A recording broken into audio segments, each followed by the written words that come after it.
Alison Scott, a young woman, wakes up at 7 a.m., as she does every day. Her sister Debbie and Debbie's husband Pete, who already have kids, are both busy today and need someone to look after their daughters.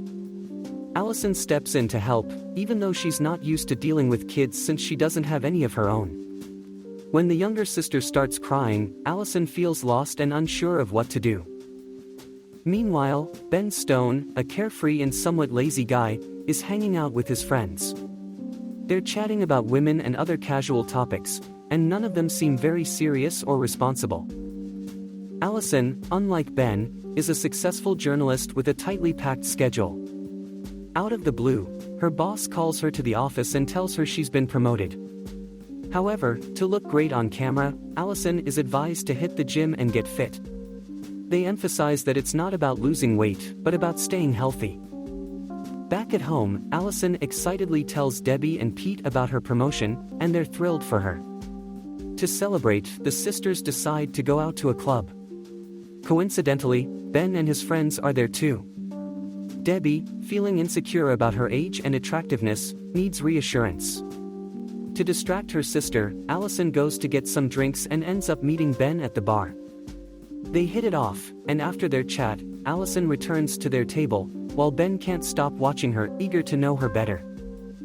The night takes a turn when Debbie gets a call from her husband saying their daughter has chickenpox. She has to leave early, but Alison chooses to stay. She spends the night dancing and drinking with Ben, sharing stories about her job. Alison, in a spontaneous moment, invites Ben to her place. They quickly become passionate, but in the morning, Alison sees Ben differently, realizing he's not as attractive as she thought. She wakes him up, telling him she needs to leave for work. Ben suggests they have breakfast together, and Alison agrees, but feels uneasy with Ben, who appears tactless and not serious about life. On the same day, Alison is thrilled about her first interview with a TV series star. She learns that Ben doesn't have a stable job, he shares an apartment with friends and works on a website. Alison, unimpressed, leaves hurriedly after giving Ben her business card, as he doesn't own a cell phone. 8 weeks later, while interviewing a famous actor, Alison suddenly feels sick and embarrassingly vomits. Confused and unwell, a colleague suggests she might be pregnant. The idea terrifies Alison, especially considering Ben could be the father. Debbie, Alison's sister, quickly takes her to buy pregnancy tests, which all turn out positive. Unsure what to do, Debbie advises Alison to inform Ben. They're astonished to find out Ben doesn't have a phone. Alison contacts Ben through his website, and he, enjoying time with friends, mistakenly thinks Alison wants another date and sends his home phone number. Alison set up a meeting with Ben for the next day, thinking he would be interested in reconnecting for fun. Ben, not suspecting anything, readily agreed. When they met at a restaurant that evening, Ben chatted non-stop about trivial things. Alison wanted to understand more about the man who would be her baby's father. She discovered that Ben didn't have a steady income and his website wasn't making any money yet. Gathering her courage, Alison eventually told Ben about the pregnancy. Ben was taken aback and unsure of what to do next. Alison suggested they visit a doctor together the following week. Ben, still hoping the pregnancy tests were incorrect, agreed. At the doctor's, with Debbie's gynecologist, Ben was present but felt very out of place. The doctor confirmed the pregnancy, stating that Alison was 8 weeks along. Both Alison and Ben were stunned. Alison couldn't hold back her tears, overwhelmed by uncertainty about the future. That night, Ben shared this unexpected news with his friends, who were baffled by his situation. Jonah suggested dealing with the situation immediately, while Jay encouraged Ben to take responsibility. Alison, meanwhile, told her mother about the pregnancy. Her mother was unsupportive, fearing it would end Alison's career. Despite this, Alison planned to keep her pregnancy a secret at work for as long as she could. On the other hand, Ben's father was thrilled about becoming a grandfather, seeing a child as a blessing. Ben, however, wasn't feeling happy at all. Later, Alison called Ben to tell him she had decided to keep the baby. Ben offered his support and promised not to leave her, though he felt panicked inside. Grateful for his words, Alison thanked him, and they agreed to meet soon to discuss their future together. Alison visited Ben at the apartment he shared with his friends, a place that clearly showed their focus was mainly on fun. The two of them then went to a restaurant, where Alison opened up about not planning to have kids for another decade, yet acknowledged that circumstances had changed unexpectedly. They later visited a baby store and purchased guides on pregnancy, slowly warming up to the idea. Meanwhile, Debbie discussed Alison's situation with her husband, Pete, expressing her unwavering support for her sister. Alison proposed that she and Ben should get to know each other better for their future child's sake, realizing they needed to learn how to create a family life together, a thought that worried them both. The next morning, Ben joined Alison for breakfast with her family. Debbie and Pete's eldest daughter was surprised by the news of Alison's pregnancy, believing that marriage should precede children. During the day, Ben spent time playing with Debbie's daughters, but Debbie doubted his capabilities, noting his age and appearance. Later, Pete had a heart-to-heart with Ben about fatherhood, emphasizing the hard work and life changes it entails, urging Ben to mature. Ben, realizing the urgency, told his friends they needed to launch their website soon for financial reasons. Ben, driving an old car, took Alison around, with her slowly adjusting to him as her new partner and enjoying his humor. Ben started to accompany Alison to her doctor appointments and the gym, showing support and spending less time with his friends. The couple eventually chose a doctor for the delivery. By this time, Alison was in her 16th week of pregnancy. One of Alison's co-workers noticed her growing belly, but Alison hadn't yet mustered the courage to inform her boss, fearing it might affect her career. Meanwhile, Ben witnessed an argument between Debbie and Pete, which made him hope he wouldn't face similar issues with Alison. The couple then visited a baby store to pick out a crib, and Ben was stunned by the high prices. Generously, Debbie offered to buy the crib as a gift for her soon-to-be nephew. While out, Alison bumped into her friends, and Ben accidentally revealed her pregnancy, which Alison didn't appreciate. Ben thought the issue might be because he hadn't proposed yet. Pete had mentioned he married Debbie shortly after she became pregnant. Ben also discovered from Pete that their website concept wasn't unique, as a similar one already existed.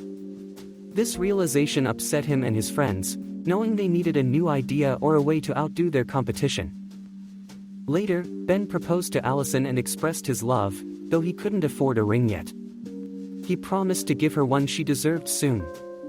Alison was unsure how to respond. This wasn't how she pictured a relationship, but she appreciated Ben's efforts and realized she had feelings for him too. After sharing this with Debbie, her sister cautioned her to take time to know Ben better. Debbie also confided her fears that Pete might be cheating, as he had been working late and not answering her calls. Alison found these suspicions baseless, considering Pete a loyal man. Despite this, Debbie didn't trust her husband and even hacked into his email.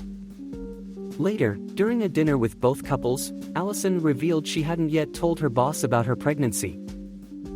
Pete mentioned that parenthood often means setting aside personal ambitions. Ben, resonating with this, joked about wishing he could turn back time to avoid Alison's pregnancy. His comment, meant humorously, didn't sit well with the women. One night, a minor earthquake struck, and in a panic, Ben dashed outside, forgetting Alison was with him. This made Alison realize that Ben might not be dependable or mature enough to care for her and their baby. Later, while tidying up the house, Alison discovered that Ben only had $117 in his bank account, now in the 28th week of her pregnancy. Alison then invited Ben to a family dinner, concerned about Debbie and Pete's marital problems and hoping to help.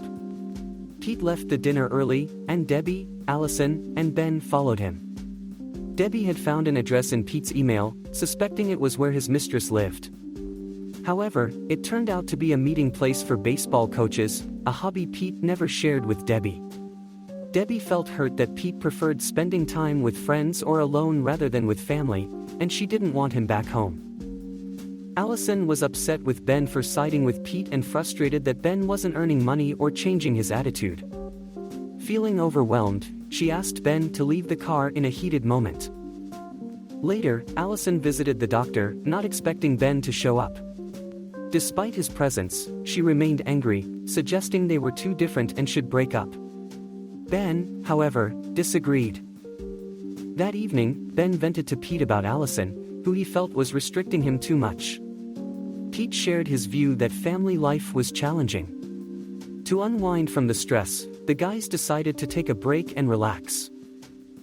Debbie advised Alison to take a break, especially since all of Ben's friends had conjunctivitis and couldn't join them for a night out. Pete and Ben decided to escape to Las Vegas, with Pete feeling misunderstood and unsupported by his wife, unlike Ben. They enjoyed themselves, especially when a bouncer denied Debbie and Alison entry to a club, bluntly stating it was because Debbie looked older and Alison was pregnant. As the men watched a show, relieved their partners weren't there, Debbie broke down, feeling the harsh reality of her fading youth. She couldn't fathom why she seemed to age more noticeably than her husband. Meanwhile, Ben and Pete booked a hotel room to sober up, confident they would be forgiven by Debbie and Alison. Pete, however, felt unworthy of his wife and overwhelmed by her constant need for closeness. At the birthday party for Debbie and Pete's daughter's 8th birthday, Ben showed up despite knowing Alison was upset with him. Debbie and Pete reconciled, keeping their complaints private. Alison, however, wasn't ready to mend things with Ben. She didn't want to mirror her sister's life, dedicated entirely to family and husband. Alison, unwilling to abandon her life plans, suggested to Ben they remain just friends. Learning about Pete's revelation of the Las Vegas trip, Ben called him a blabbermouth and a poor husband. Alison, still working as a journalist despite her pregnancy, found it increasingly difficult. In his distress, Ben sought advice from his father, who had been married 3 times, making him an unreliable source of counsel in this situation. Ben secured a stable job and moved into his own place, leaving his friend's apartment. At the same time, Alison was mentally preparing herself to be a single mom. Ben, committed to his upcoming fatherhood, bought all the necessary items for the baby and set up a nursery in his new home. Unexpectedly, Alison's boss called her for a meeting. Contrary to her fears, she received good news. Her pregnancy had made her popular among celebrities, and she was now assigned to interview pregnant celebrities. Debbie and Pete decided to take a short vacation with their kids, leaving Alison on her own. During this time, Alison started to experience contractions. Meanwhile, Ben was at home, reading fatherhood manuals and turning down invitations to go out with his friends. As the contractions intensified, Alison, in a panic, called her doctor, who was unavailable. She then urgently called Ben for help. When Ben arrived, he found Alison trying to relax in the bathtub to ease the stress of labor. Ben managed to contact the doctor, only to learn he wouldn't be back for 3 days. Reassuring Alison, he took her to the maternity hospital. At the hospital, Alison chose natural childbirth without medication. Ben's friends also arrived to support the couple. Unfortunately, Alison faced complications during labor. Dr. Cooney, the attending physician, said immediate action was needed for the baby's health. During this tense time, Alison apologized to Ben for her earlier doubts, and they agreed to face future challenges together. Debbie and Pete rushed to the hospital upon learning of Alison's labor. Ben requested a private moment with Alison, surprising Debbie, but she understood and stepped away. Alison realized that natural childbirth was more daunting than she anticipated, and her screams were audible in the hallway, startling Ben's friend Jay when he peeked in. Finally, Alison gave birth to a beautiful baby girl. Debbie, seeing her niece, was moved to tears. Ben's friends congratulated him on becoming a father. While Alison rested, Ben tenderly cared for their daughter.